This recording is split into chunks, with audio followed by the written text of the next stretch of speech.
హెబ్రీలు అంటే మనమే అని పాస్టర్ గారు చెప్పినా కూడా హెబ్రీలు పత్రిక వచ్చేసి ఎవరు రాశారో తెలియదు అన్నది అందరికీ చెప్పేదే. కానీ ఈ హెబ్రీలు రాసిన పత్రిక విషయానికి వచ్చేసరికి అంటే ఇస్రాయేల్లో ఉన్నటువంటి ప్రజలు తప్పిపోయిన వారి గురించి రాస్తున్నారని. అయితే వాస్తవంగా యేసుక్రీస్తు వారందు విశ్వసించినటువంటి ఇశ్రాయేలు ప్రజలు, అంటే యేసుక్రీస్తు వారిని విశ్వసించిన ఇశ్రాయేలు ప్రజలు ఎవరు? మనం కూడా వస్తాము. యేసుక్రీస్తు వారిని విశ్వసించినటువంటి ఇశ్రాయేలు ప్రజలు. ఇది మనకు రాయబడుతుంది. మనం హెబ్రీలు ఎలాగవుతాము? అబ్రహాం గారికి ఉన్న విశ్వాసాన్ని అబ్రహాం సంతానమైనటువంటి ఇస్సాకు, యాకోబు గారు, అలాగే వచ్చినటువంటి 12 గోత్రికులు మనం చూస్తాము. వారందరూ కూడా ఇశ్రాయేలు ప్రజలయ్యారు.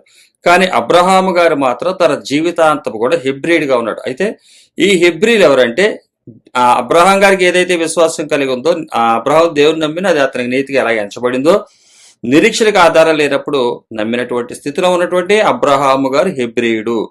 అదే హెబ్రీయుడుగా ఉన్నటువంటి అబ్రహాం గారు కలిగి ఉన్నటువంటి విశ్వాసాన్ని అన్యజనులైనటువంటి మనకి యేసుక్రీస్తు వారి తదనంతరం రావటం చేత మనం కూడా ఇశ్రాయేలు అయ్యాము. ఏ ఇశ్రాయేలుము?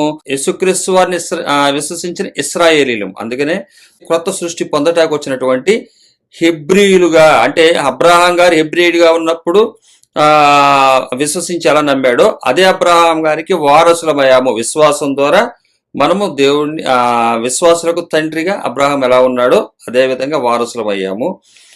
యేసుక్రీస్తు వారిని విశ్వసించుట చేత యేసుక్రీస్తు వారి ద్వారా మనం ఈ కోవకు చెంది ఉన్నాం.